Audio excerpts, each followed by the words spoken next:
معزز سامعین کرام، آپ سن رہے ہیں دیار اردو چینل پر مستنصر حسین تارڑ کا ناول قلعہ جنگی۔ لیکن روزمرہ کی باتوں میں خلل نہیں آتا۔ ان کے جتنے بھی دن اس تاریخ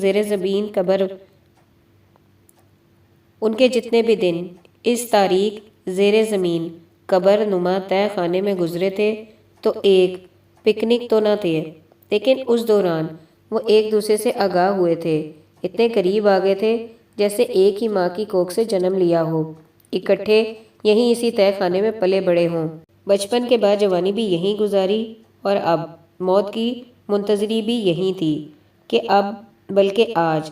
اوپر جو قدموں کی آواز تھی وہ گویا جدائی کا بلاوا تھا جو دستک دیتا تھا۔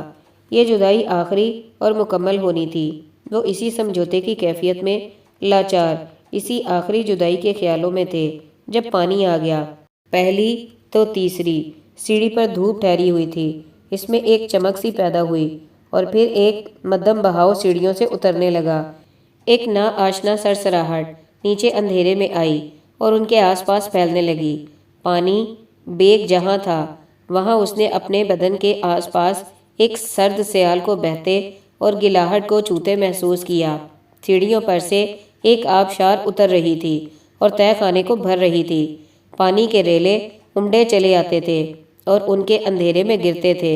عبدالوہاب کی ناک جو غلاظت میں دفن تھی اس میں پانی داخل ہونے لگا اور اس نے اپنے کو بامشکل اٹھایا۔ پانی! وہ چلایا، واللہ میں بہت پیاسا تھا، یہ کہاں سے آ گیا؟ ہماری کربلا میں پانی! اس نے بامشکل چند گھونٹ بھرے جو اس کے زخم خوردہ اور کٹے پٹے اندرون میں تیزاب کی مانند اسے چیرتے گئے۔ ہاشم میر اپنی نیم مدہوشی میں تقریباً ڈوب چلا تھا جب اسے کھلے منہ کے اندر پانی گیا اور سیدھا پھیپھڑوں تک گیا اور وہ بری طرح کھانسنے لگا۔ یارا، ادھر بارش ہو رہا ہے۔ گلشیر کے پاؤں کی دراڑوں میں جب پانی گیا تو وہ آگ کی مانند جلاتا تھا۔ اتنا پانی کدھر سے آتا ہے؟ میرا پونی ڈوب جائے گا۔ صرف جانی کی آواز میں ایک ڈر تھا، اور اس نے گھوڑے کے ڈھانچے کے گرد اپنے بازو کو پھر سے لپیٹ لیا۔ پانی جو ان کے آس پاس بہتے تھے اب پورے تہہ خانے میں پھیلنے کے بعد آہستہ آہستہ اپنی سطح بلند کر رہے تھے۔ یہ پانی بہت سرد تھے، یخ حالت میں برف بن جانے کی نزدیکی میں اتنے سرد تھے۔ وہ سبھی اس سرد گیلی لپیٹ میں آ کر بے اختیار اور بری طرح ٹھٹھرنے لگے۔ باہر بارش نہیں ہو رہی، چیچی کے دانت اس کے بس میں نہ رہے تھے، جیسے برف باری ہو رہی ہو اور وہ بالکل برہنہ ہو۔ اسے اتنی سردی محسوس ہو رہی تھی، وہ جان گئے کہ ہم یہاں ہیں۔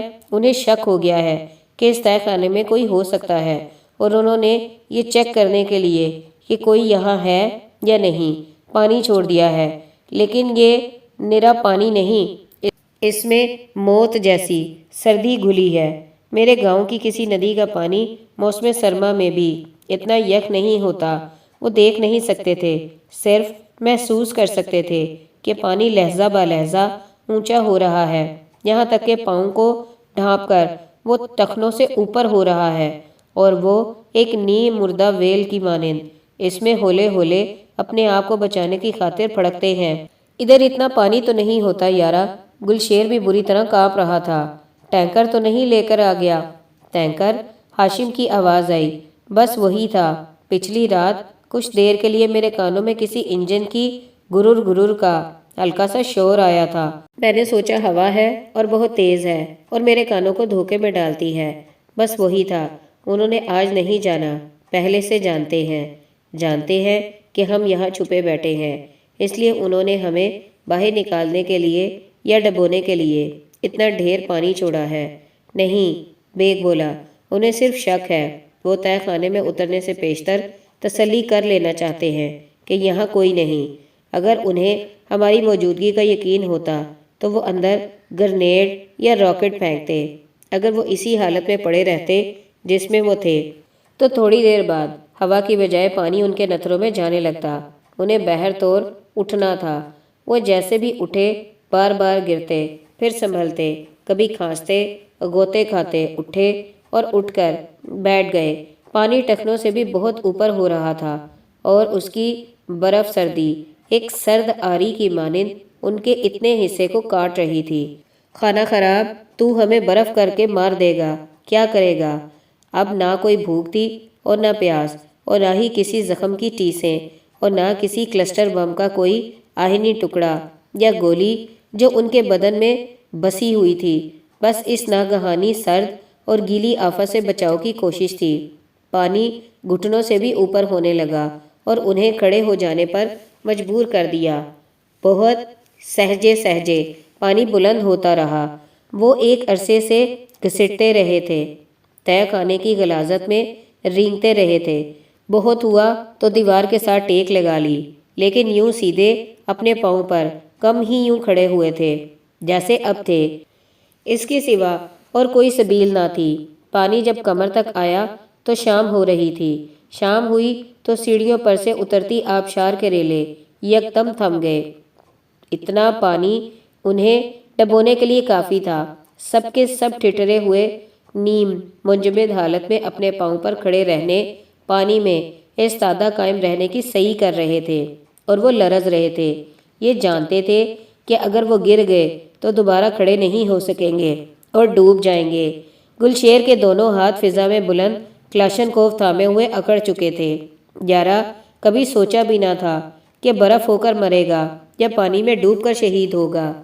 میرا پونی نظر نہیں آ رہا، میری رانیں اس کی پشت کو چھوتی ہیں، اور وہ پانی کے اندر ہے، ڈوب گیا ہے۔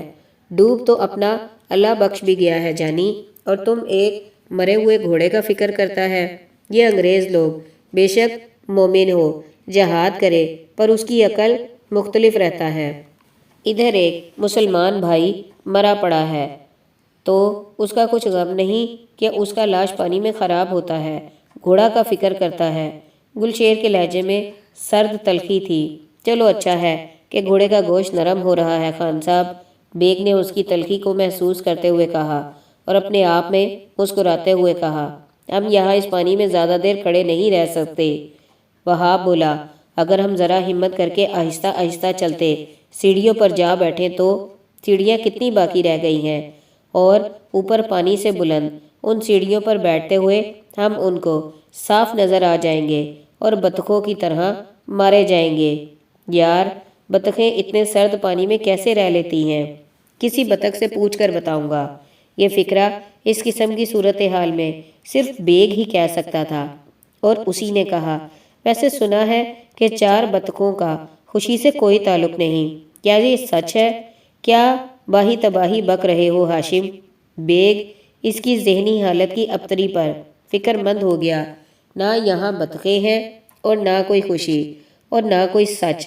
اگر اس تاریکی میں کوئی چراغ جلاتا تو اس کی جھلمل میں اسے کمر تک پانی میں ڈوبے چند ہیولے نظر آتے، جن میں سے 3 اپنے ہاتھ بلند کیے ہوتے اپنے ہتھیار بچانے کی خاطر، اور بقیہ 3 اپنی بغلوں میں ہاتھ دیے ٹٹرتے اکڑتے دکھائی دیتے، اور یہ 6 نیلے چہرے اور نیلے بدن والے ہوتے کہ پانیوں کی برفیلی خصلت نے ان کی رنگتیں نچوڑ کر ان میں نیل بھر دیا تھا، ان کا تن من نیلو نیل کر دیا تھا۔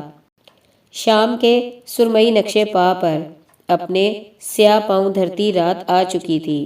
پانی کے قیدی اپنے آپ کو سنبھالتے، پر سنبھالا نہ جاتا تھا۔ تب ایک دھڑام کی، ایک شڑاپ کی آواز آئی، جیسے دریا کا ریتلا کنارہ گئی شب یکدم پانی میں گرتا ہے تو ایک عجیب اداس اور المناک آواز آتی ہے، اور پھر چیچی کھانسنے لگا۔ وہ گر گیا تھا، اور ایک ڈوبتے شخص کی مانند بے تحاشا ہاتھ پاؤں مارتا پھر سے کھڑا ہونے میں کامیاب ہو گیا تھا۔ اس کے خوف نے اس کی مدد کی تھی، ورنہ وہ اس قابل نہ تھا، اور جان گیا تھا کہ اپنے کانپتے ٹھٹرتے نیلے بدن کے زخموں کی نکاہت اور بھوک کے ساتھ اگر ایک مرتبہ پھر گرا تو وہ دوبارہ اٹھ نہیں سکے گا۔ وہاں منجمد ہوتے اور اس کے باوجود ٹھٹرتے کانپتے ہاشم میر کی کمر کے گرد پانی کے اندر سے ایک ہاتھ آیا، اور وہ شدید ڈر میں آ کر زیادہ کانپنے لگا کہ یہ کون ہے اور کیا ہے۔ اس ہاتھ کی انگلیاں اس کے کمر کے گرد لپٹ رہی تھیں۔ اس نے اپنا ایک ہاتھ بغل میں سے نکالا اور پانی میں ڈبو کر اپنی کمر کو ٹٹولا تو ایک ہاتھ جیسے اس سے مسافہ کرنے کی غرض سے اس کے ہاتھ میں آ گیا۔ اس ہاتھ کی انگلیاں نرم اور بے جان تھی کہ اللہ بخش کی لاش پھول کر ابھر آئی تھی، تیرتی ہوئی ہاشم تک آ گئی تھی اور اس سے ہاتھ ملانا چاہتی تھی۔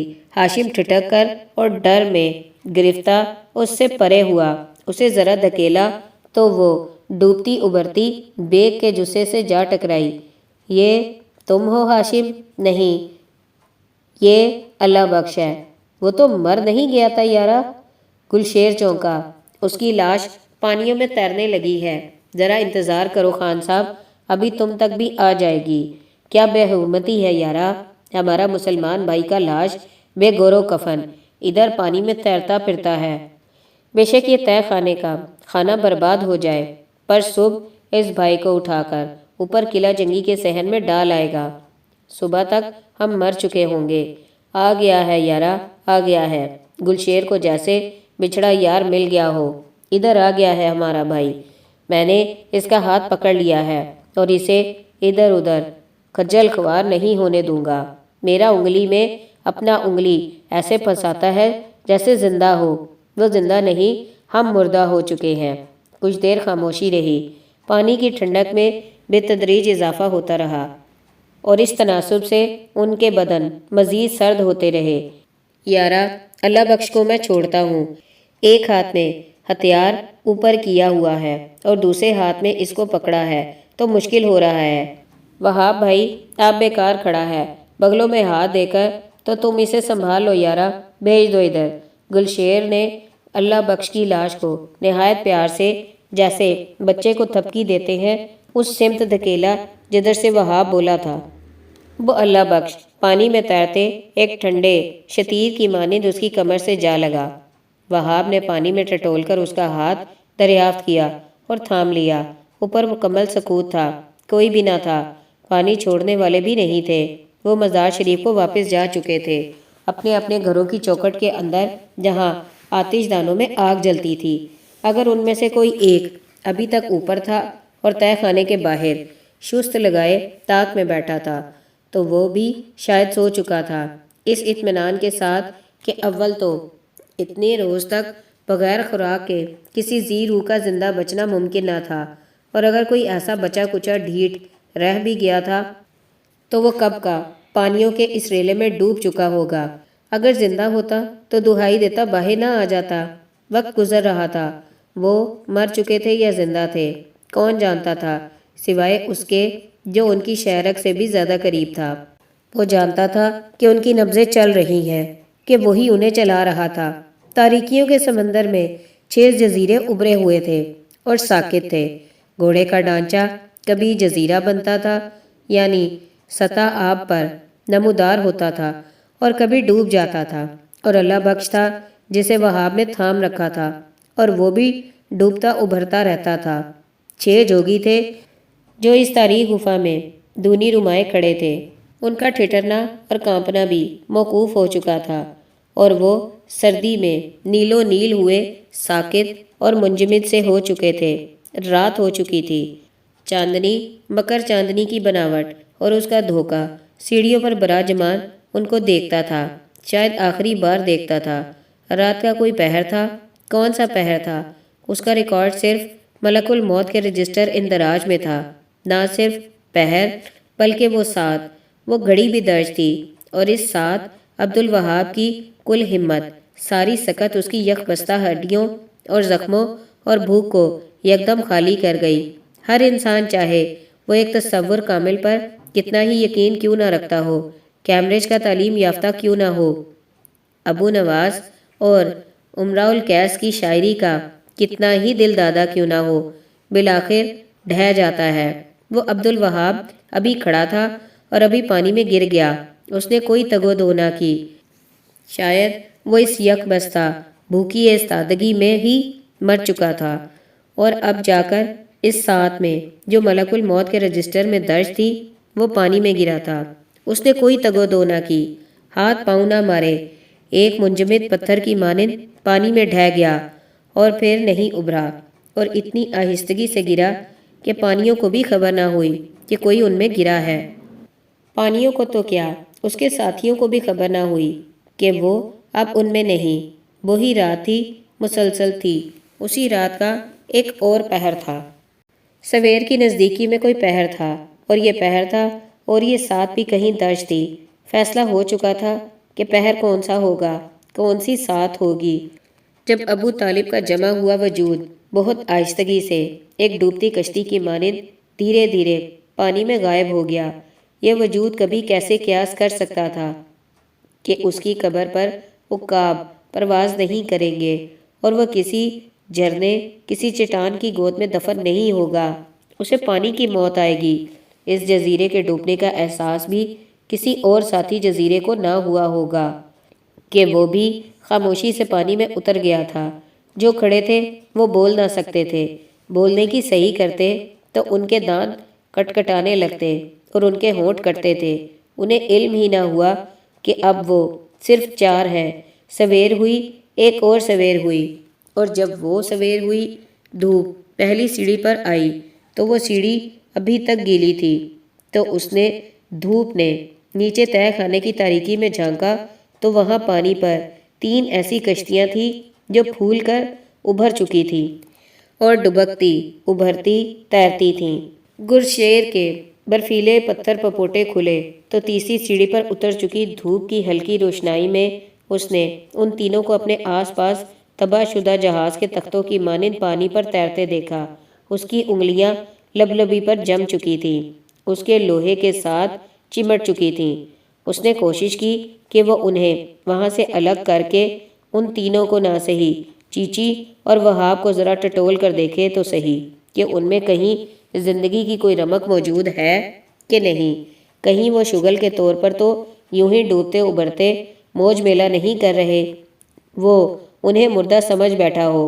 اس نے کوشش کی، لبلبی پر چمٹی ہوئی انگلی کو الگ کرنے کے لیے اسے جھٹکا دیا تو وہ لبلبی دب گئی۔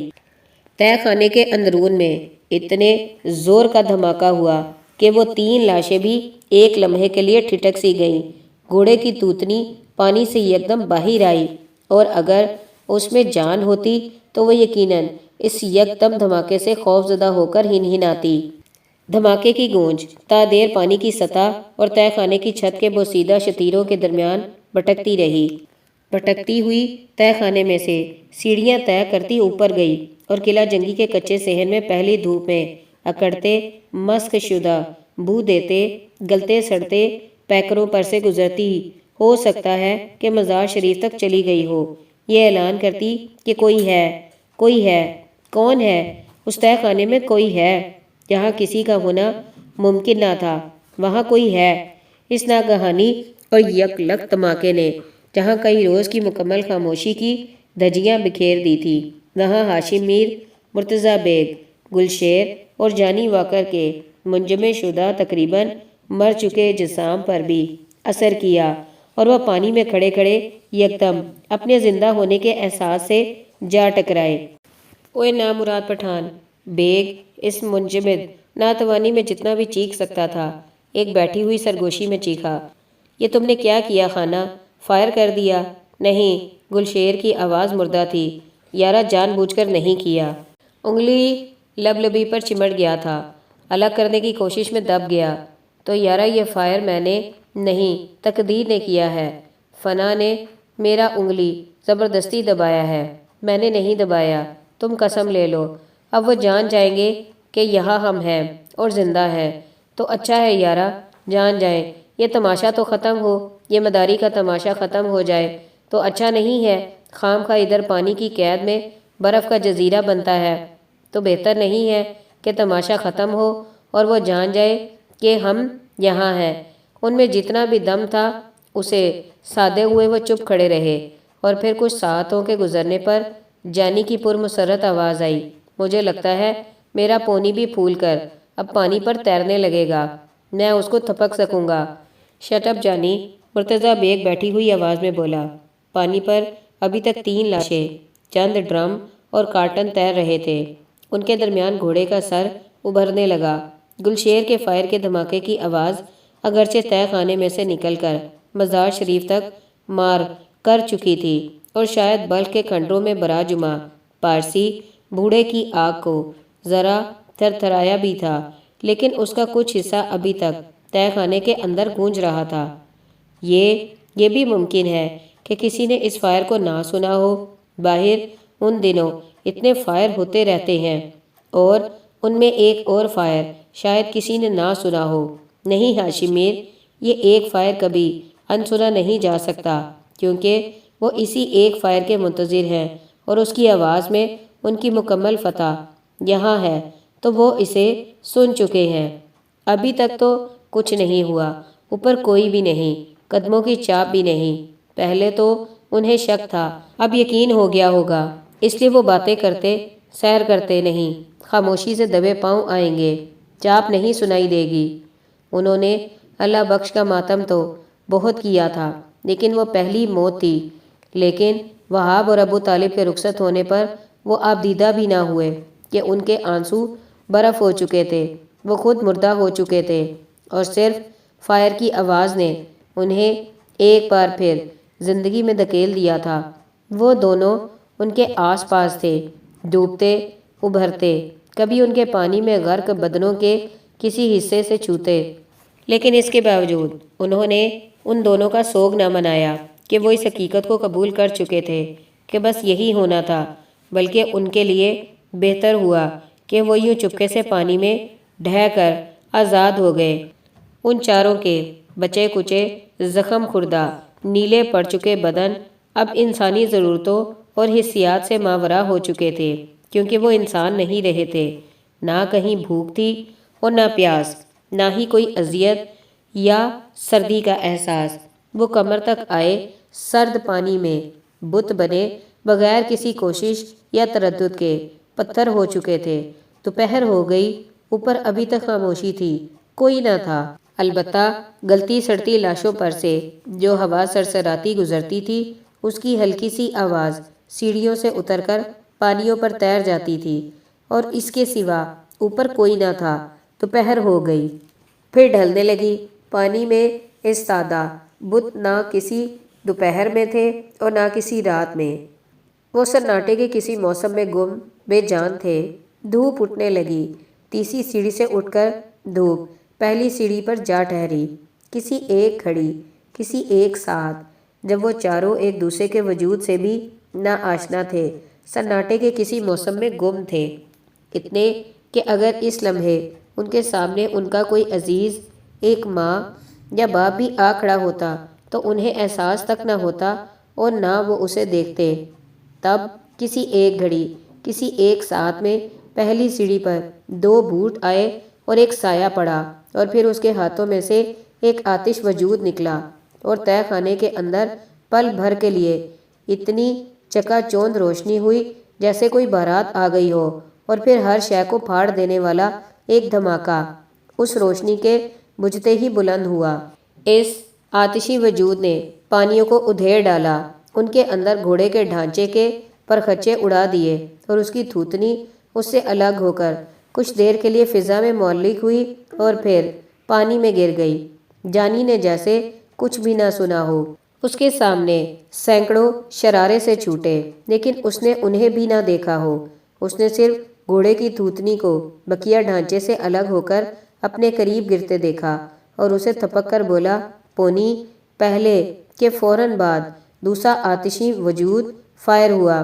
یہ راکٹ وقفے پر یقین نہ رکھتے تھے، جیسے پانی ایک آبشار کی صورت اترتے تھے بنا کسی وقفے کے، ایسے یہ آتشی وجود تہہ خانے کے مختصر وجود میں مسلسل ایک تواتر سے اترتے تھے، اور اپنی مرگناک سلگتی آہنی کرچنیاں بکھیرتے ہر سو چکا چوند کرتے جاتے تھے، ہر شے کو ادھیڑتے جاتے تھے، در و بام کو تہ و بالا کرتے، پانیوں میں ہلچل مچاتے۔ یہ راکٹ پہلی سیڑھی پر کھڑا کوئی شخص یا کئی شخص فائر کر رہے تھے۔ پانچویں راکٹ نے تہہ خانے کے دو شتیروں میں جا چھید کیا اور چھت پھاڑ کر اوپر نکل گئے، اور جہاں شگاف ہوا وہاں سے جانی کو پہلی بار آسمان کا ایک ٹکڑا نظر آیا جو نیلا اور زندگی سے دھڑکتا تھا، اور جس لمحے اس نے نظر اٹھا کر اوپر دیکھا، اس پانچویں راکٹ کی کچھ کرچیاں اس کے بدن میں پروئی جا چکی تھیں، اور اسی لمحے آسمان کے اس ٹکڑے میں سے ایک پرندہ تیرتا گزر گیا۔ شگاف کے مقام سے 3 سال خوردہ شتیر پانی میں آ گرے اور بڑبڑانے لگے۔ وہ پہلی بار تہہ خانے کو اس کی مکمل جزیات کے ساتھ دیکھ سکتے تھے کہ اس میں راکٹوں کی آگ شب بارات کرتی تھی، انار چھوٹتے تھے، پھلجھڑیاں چلتی تھیں اور ہوائیاں بلند ہوتی تھیں۔ ایک دیوالی تھی جس میں تہہ خانے کا یہ چھوٹا سا بنارس سینکڑوں چراغوں سے جلملاتا تھا۔